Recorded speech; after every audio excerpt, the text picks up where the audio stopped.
Student, good morning.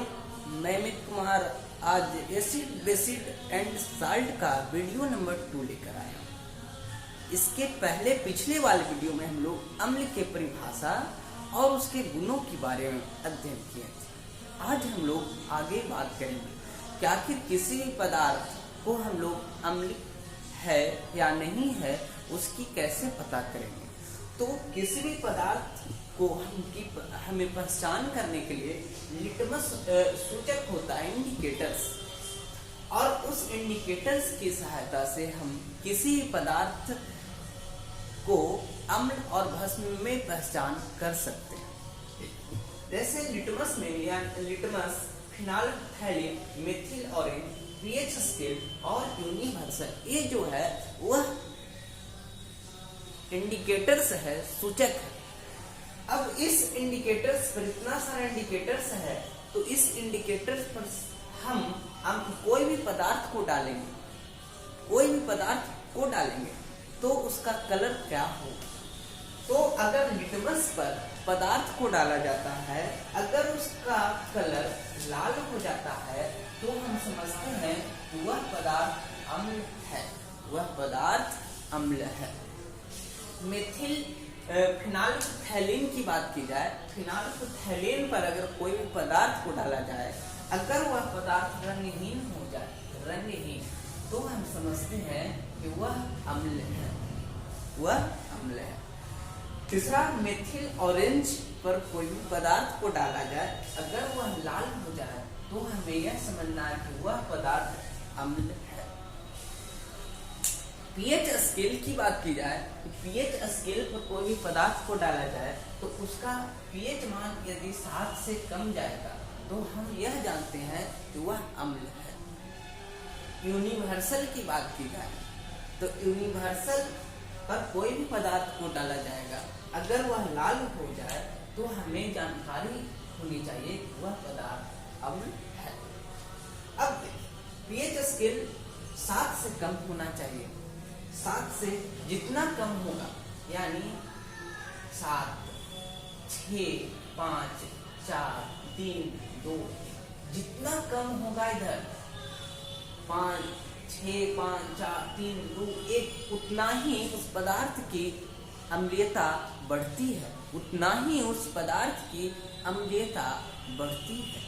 अगर पदार्थ 1 हो जाए तो वह सबसे अधिक अम्लीय पदार्थ होगा, वह सबसे अधिक अम्लीय पदार्थ होगा।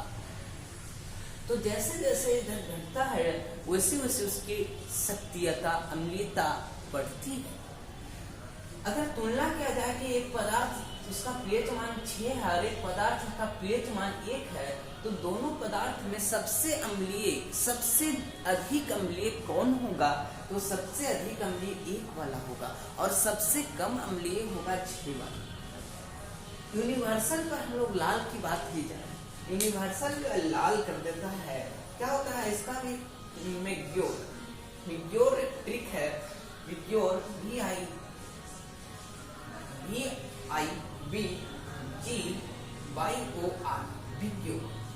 देखिए यहाँ पे अगर बात की जाए इसकी, तो ये जो ग्रीन इंडिकेट कर रहा है यह आपका उदासीन को इंडिकेट करता है, उदासीन, न्यूट्रल। इधर येलो, ऑरेंज और रेड, येलो, ऑरेंज और रेड जो है वह अम्लीयता को इंडिकेट करता है, अम्लीय पदार्थ वह अम्लीयता को इंडिकेट करता है। और ये जो तीन देख रहे हैं यह आपको क्षारीयता को इंडिकेट करता है, क्षारीयता को इंडिकेट करता है। ऐसे अगर येलो हो तो भी अम्ल होगा, ऑरेंज हो तो भी अम्ल होगा, और रेड हो तो भी अम्ल होगा, और सबसे ज्यादा अम्लीय रेड पर होगा, सबसे ज्यादा अम्लीय पदार्थ रेड होगा, सबसे ज्यादा अम्लीय पदार्थ रेड होगा। ग्रीन होने पर उदासीन और ए होने पर क्षारीयता। तो ये हम लोग इंडिकेटर्स की बात किए, यानी कौन सा इंडिकेटर्स पर जो पदार्थ को डालेंगे तो अम्ल क्या होते हैं। तो जब लिटमस पर लाल हो जाए तो समझना है कि वह अम्ल है। फिनाइलफथैलीन अगर रंगहीन हो जाए तो समझना है अम्ल है। मेथिल ऑरेंज अगर लाल हो जाए तो समझना है अम्ल है। पीएच स्केल अगर 7 से कम जाए तो समझना है अम्ल है। यूनिवर्सल अगर लाल हो जाए, येलो, ऑरेंज, रेड तो अम्ल है। अगर सबसे अधिक की बात करें तो रेड जो है सबसे ज्यादा अम्लीय होगा। अब हम लोग बात करेंगे केमिकल प्रॉपर्टीज ऑफ एसिड। रासायनिक गुण अम्ल का केमिकल प्रॉपर्टी, अम्ल का केमिकल प्रॉपर्टीज की बात कि अम्ल का केमिकल प्रॉपर्टीज क्या है हम बताते हैं और अगला हम लोग करते हैं। Chemical properties of acid, chemical properties of acid, chemical properties of acid, of acid. Chemical properties of acid जानने से पहले हमें सबसे पहला जो रिएक्शन होता है वो होता है reaction with acid, reaction with metal. और धातु के साथ अभिक्रिया, धातु के साथ अभिक्रिया वो जानने से, रिएक्शन करवाने से पहले हम लोग धातु की क्रियाशीलता के बारे में जानकारी हासिल कर ले कि धातु की क्रियाशीलता क्या है। तो बहुत सारे एलिमेंट्स है, बहुत सारे धातु है जो अम्ल के साथ अभिक्रिया करता है, कुछ ऐसा भी है जो अम्ल के साथ अभिक्रिया। देखिए जैसे धातु की क्रियाशीलता की बात करें हम, धातु की क्रियाशीलता, उसके बाद रिएक्शंस पर बात करें। धातु की क्रियाशीलता, क्रियाशीलता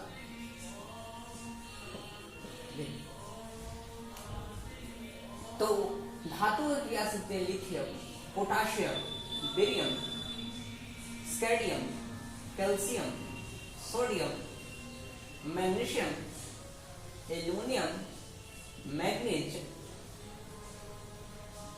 zinc, chromium, Fe, CO, nickel, Pb, H, hydrogen, Hg, Au, Ag, स्वाद Au और At। तो ऐसे इसकी क्रियाशीलता बढ़ती है।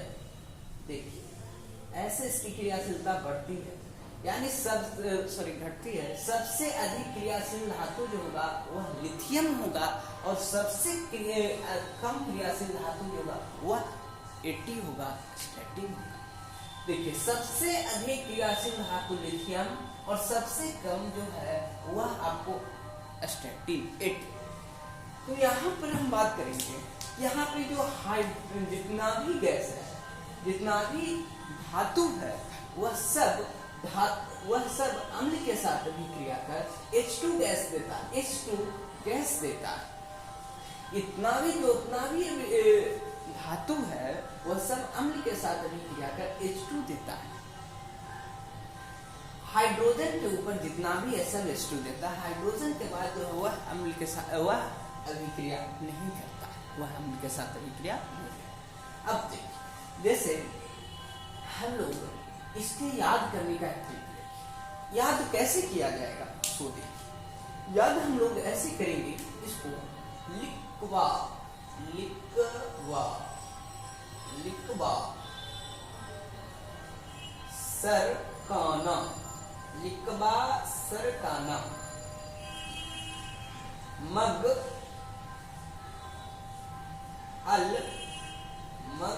अल मंजन, मनजन, लिखवा सरकाना, मग अल मंजन, क्रो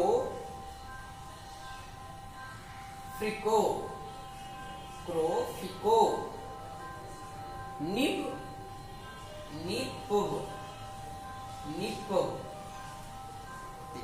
यहां तक पहले देखते हैं। ली से होता है लिथियम, बा potassium, barium, sir scandium, calcium, ना सोडियम। मग मैग्नीशियम, अल एल्युमिनियम, मन मैग्नीज, जन जिंक, क्रो क्रोमियम, फी मतलब एफी, को कोबाल्ट, नी निकेल और पब मतलब पी। लिखिए लिकवा, लिकवा यहां तक, लिकवा लिकवा। सर सर काना, सर काना। मग अल, मग अल, मग अल। मन जन, मन जन। क्रो पिको, फिको। निब पब, नी पब, नी पब। ये सब क्रिया से याद करने का एक अपना स्टाइल है, मेरे स्टाइल से है। अब आप दूसरे स्टाइल याद कर रहे हैं। अब यहां से आते हैं हाइड्रोजन HgAU 18। इसको कैसे याद करना है? सो देखिए, इसको याद करना है आपको हाई कोट, हाई कोट है आपका, आपका हाई कोर्ट है आपका, हाई कोर्ट है आपका, हाई कोर्ट है आपका। हाई मतलब होता है हाइड्रोजन, हाइड्रोजन Hg, ठीक है। हाई कोर्ट है आपका। देखिए हाई कोर्ट यानी हाइड्रोजन है मतलब हो गया Hg, एक ए मतलब होता है Ag, एक और ए मतलब Au, ठीक है। पक्का, पक्का, ठीक है, पक्का यानी। तो ये आपको धातु के क्रियाशीलता है।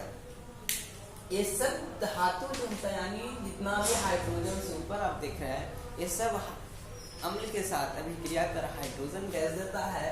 क्योंकि हाइड्रोजन के समीप Pb है तो Pb अभिक्रिया अम्ल के साथ नहीं करता। इसको हम लोग मिटाते हैं और बात करते हैं reaction with metal, reaction with metal. देखिए मेटल जो होगा, धातु जो होगा, धातु वह अम्ल के साथ अभिक्रिया कर लवण और H2 गैस देता। H2 गैस प्लस लवण देता, प्लस लवण देता। कोई भी धातु की बात की जाए, कोई भी धातु जो अम्ल के साथ अभिक्रिया कर, जैसे जिंक हम लिए और अम्ल के साथ अभिक्रिया कर रहे हैं तो यहाँ पे H2 गैस देगा और ZnCl2 देगा। जिंक का वैलेंसी 2 होता है और क्लोरीन का वैलेंसी 1 होता है, इसलिए बना Zn2। यहाँ पे H2 2 है, क्लोरीन 2 है, तो इसके आगे 2 लगा दीजिए, बैलेंस हो गया। से मैग्नीशियम की बात की जाए, मैग्नीशियम अगर HCl के साथ रिएक्ट करेगा तो बनेगा H2 प्लस MgHCl2, यहाँ पे 2 कर दीजिए। अगर हम लोग कैल्शियम की बात करें, H2SO4 के साथ भी क्रिया करेगा तो क्या देगा? H2 गैस देगा और कैल्शियम सल्फेट देगा, CaSO4 देगा। देखिए जितना भी धातु है सब H2 गैस दे रहा है, H2 गैस दे रहा है। अब धातु के साथ HCl और H2SO4 ही अभिक्रिया करता है। नाइट्रिक अम्ल जो होता है वह अभिक्रिया नहीं करता। क्यों नहीं करता है? आखिर क्या रीजन है कि नाइट्रिक अम्ल धातु के साथ अभिक्रिया नहीं करता? तो नाइट्रिक अम्ल जो होता है, नाइट्रिक अम्ल HNO3, वह हर धातु के साथ नहीं, कुछ कुछ धातु के साथ अगर करता भी है तो डिफरेंट डिफरेंट टाइप के गैस देता है, डिफरेंट डिफरेंट अलग अलग टाइप गैस देता है। तो कि HNO3 जो है वह प्रबल ऑक्सीकारक होता है, प्रबल ऑक्सीकारक, प्रबल ऑक्सीकारक पदार्थ।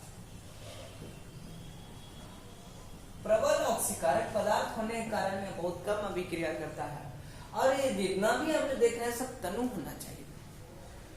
फिर भी इस कुछ एलिमेंट्स, एक आध एलिमेंट्स जैसे आपको मैंगनीज और मैग्नीशियम जो है वह कहता है कि हम नाइट्रिक अम्ल के साथ अभिक्रिया करेंगे, लेकिन बहुत बहुत तनु अम्ल होगा तो, बहुत बहुत तनु नाइट्रिक अम्ल होगा तो, बहुत बहुत तनु अम्ल, बहुत बहुत तनु HNO3 के साथ रिएक्ट करने के लिए बोलता है। बहुत बहुत तनु के मतलब है कि 1% अम्ल होना चाहिए और 99% वाटर होना चाहिए, जल होना चाहिए।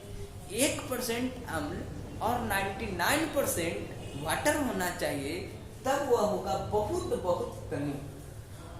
और मैग्नीज और एल्युमिनियम, सॉरी मैग्नीज और मैग्नीशियम ऐसा कहता है कि जब बहुत बहुत तनु नाइट्रिक अम्ल होगा तो ही हम उसके साथ रिएक्ट करेंगे। ऐसे प्रबल ऑक्सीकारक नाइट्रिक अम्ल जो होता है वह प्रबल ऑक्सीकारक पदार्थ है। यह हो गया पहला रिएक्शन क्लियर, कि जब धातु अम्ल के साथ अभिक्रिया करता है तो कौन सा गैस देता है, तो H2 गैस देता है, H2 गैस देता है। ठीक है, इसको मिलता है लवण भी देता है। चलिए दूसरा रिएक्शन हम लोग बात करेंगे। Second reaction, reaction with metal carbonate, reaction with metal carbonate, metal carbonate. देखिए मेटल कार्बोनेट, कार्बोनेट का फॉर्मूला होता है CO3। अब कोई भी मेटल इसके साथ रिएक्ट करिए, जोड़िए, ठीक है, तो बनेगा मेटल कार्बोनेट। जैसे आप sodium carbonate, magnesium carbonate, aluminium carbonate, zinc carbonate, calcium carbonate, ये सब मेटल कार्बोनेट है। तो जो मेटल कार्बोनेट के साथ अम्ल रिएक्ट करेगा, ठीक है, मेटल यानी धातु कार्बोनेट के साथ अम्ल रिएक्ट करेगा, अभिक्रिया करेगा, तो अम्ल के साथ रिएक्ट करेगा एसिड के साथ, तो क्या देगा, लवण देगा, CO2 गैस देगा और H2O देगा। लवण देगा, CO2 गैस देगा और क्या देगा, H2O देगा। मेटल कार्बोनेट अम्ल के साथ अभिक्रिया कर क्या देगा, वही देगा जो आप जानते हैं, यानी लवण, CO2 और H2O, लवण, CO2 और H2O। चलिए एग्जांपल देखिए, रिएक्शंस देखिए। जैसे हम लिखते हैं ZnCO3 plus HCl, calcium carbonate अम्ल HCl के साथ रिएक्ट कर रहा है, तनु अम्ल होना चाहिए सर। लवण देखिए, लवण पहले तो आप देखिए यहाँ से C, लवण कब बनेगा सर, यहाँ पे C, यहाँ पे Cl2, यानी कैल्शियम और क्लोरीन आपस में रिएक्ट जुटेगा तो बनेगा CaCl2, क्योंकि कैल्शियम का वैलेंसी 2 होता है, क्लोरीन की वैलेंसी 1 होता है, इसलिए बना CaCl2। CO2 यहाँ से निकल गया तो बच गया सर, यहाँ से CO2 निकला तो सिर्फ एक O बचा है, यहाँ पे शेष निकला तो बनेगा H2O। अब देखिए यहाँ पे क्लोरीन 2 है, इसके आगे 2 कर दीजिए, बैलेंस हो गया है, कैल्शियम में क्लोरीन 2 और यहाँ पे 2, कार्बन 1, ऑक्सीजन 3, ऑक्सीजन 2 और 1 3। अगला अगर आप बात करते हैं जिंक कार्बोनेट की, क्या होगा सर अभिक्रिया H2SO4 के साथ, वही होगा जो आप जान रहे हैं। यहाँ से अगर आप जिंक सल्फेट को निकालते हैं ZnSO4 plus CO2 plus H2O। अब बोलिएगा सर एल्युमिनियम कार्बोनेट की क्या होगा sir, aluminium Al2 CO3 into plus HCl, वही होगा जो आप जानते हैं, AlCl3 plus CO2 plus H2। Balance करने की बात है, आप तो बैलेंस कर सकते हैं, बैलेंस करना है आपको, करना है। तो दूसरा रिएक्शन भी हम लोग का क्लियर हुआ। अब हम लोग बात करते हैं थर्ड रिएक्शन की। ये था मेटल कार्बोनेट का रिएक्शन, और मेटल कार्बोनेट यानी धातु कार्बोनेट अम्ल के साथ अभिक्रिया कर लवण कार्बन डाइऑक्साइड और H2O देता है। लवण कार्बन डाइऑक्साइड और H2O देता है। धातु के साथ अभिक्रिया कर अम्ल क्या देता है? लवण और H2 गैस देता है। लवण और H2 गैस देता है। थर्ड रिएक्शन की बात करें, यहाँ पे हम लिखते हैं थर्ड रिएक्शन में कि मेटल बाइकार्बोनेट के साथ करेगा तो क्या करेगा? Metal bicarbonate, third reaction metal bicarbonate,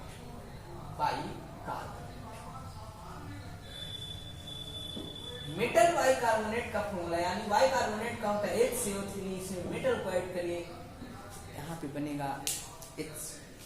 देखिए तो मेटल कार्बोनेट भी जो रिएक्ट करेगा अम्ल के साथ, metal bicarbonate, metal bicarbonate, metal bicarbonate भी अम्ल के साथ रिएक्ट करेगा, एसिड के साथ रिएक्ट करेगा, वही देगा जो पिछला रिएक्शन पढ़ी, यानी साल्ट देगा, लवण देगा, CO2 गैस देगा और H2O देगा। पिछला रिएक्शन अंतर कार्बोनेट और बाइकार्बोनेट का प्रोडक्ट सेम, यानी उसका जो उत्पाद होगा वह बराबर होगा। देखिए जैसे हम सोडियम बाइकार्बोनेट की बात करें और यह अम्ल के साथ अभिक्रिया करेगा तो क्या देगा? साल्ट देगा, यानी NaCl देगा, CO2 देगा और H2O देगा। Sodium bicarbonate plus HCl, sodium chloride CO2 plus H2। बोलिए पोटेशियम बाइकार्बोनेट अगर H2SO4 के साथ रिएक्ट करेगा तो क्या देगा? Potassium sulphate K2SO4 plus CO2 plus H2। Reaction balance करना है, आप कर लीजिएगा। तो बाइकार्बोनेट, मेटल बाइकार्बोनेट अम्ल के साथ अभिक्रिया कर साल्ट, कार्बन डाइऑक्साइड और H2O गैस देता, H2O देता है। तो ये हम लोग देखे थर्ड रिएक्शन। अब बात करते हैं रिएक्शन नंबर 4। रिएक्शन नंबर 4 जो होगा वह यही होगा, reaction with metal oxide, reaction with metal oxide, धातु oxide, zinc oxide, copper oxide, sodium oxide, ये सब मेटल ऑक्साइड है, धातु ऑक्साइड। अब यह अम्ल के साथ अभिक्रिया कर क्या देता है भाई? देखिए जैसे सोडियम ऑक्साइड जो होगा वह अम्ल के साथ अभिक्रिया करेगा तो क्या देगा? लवण देगा, यानी NaCl देगा, और क्या देगा? H2O देगा। दो करिए, दो कर दीजिए, ओके। यानी मेटल ऑक्साइड अम्ल के साथ अभिक्रिया कर सिर्फ लवण और जल देता है। मेटल ऑक्साइड अम्ल के साथ अभिक्रिया कर सिर्फ लवण और जल देता है। Zinc oxide, zinc oxide plus H2SO4 की बात करें, सब वही रिएक्शन देगा, लवण और जल, लवण और जल, लवण और जल, यानी मेटल ऑक्साइड अम्ल के साथ अभिक्रिया कर लवण और जल देता है। इसको मिटाते हैं। मेटल ऑक्साइड अम्ल के साथ अभिक्रिया कर लवण और जल देता है। मेटल ऑक्साइड अम्ल के साथ अभिक्रिया कर लवण और जल देता है। अगला रिएक्शन पर बात करते हैं।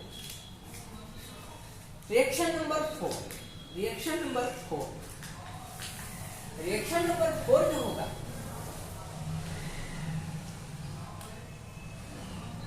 वो हम लोग बात कर लेंगे रिएक्शन विद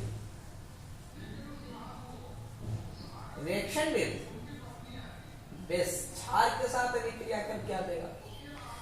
क्षार के साथ भी अभिक्रिया कर वही देगा जो आप जानते हैं, लवण और जल। जैसे क्षार के साथ NaOH अगर हो तो क्षार होगा। अगला टॉपिक में हम लोग को क्षार पढ़ना है, NaCl + H2। देखिए क्षार के साथ अभिक्रिया कर लवण और जल ही दे रहा है। लवण और क्या दे रहा है? जल दे रहा है। H2SO4 की अगर बात करें और यह भी NaOH के साथ अभिक्रिया कर लवण ही देगा, यानी NaSO4 देगा प्लस Na2SO4 प्लस लवण और जल ही देगा। कोई भी अम्ल क्षार के साथ अभिक्रिया कर लवण और जल ही देता है। 4 केमिकल रिएक्शन, केमिकल प्रॉपर्टीज हम लोग एसिड का पढ़े 4। अगला वीडियो में हम लोग सांद्र अम्ल, तनु अम्ल, प्रबल अम्ल, दुर्बल अम्ल की बात करें। धन्यवाद।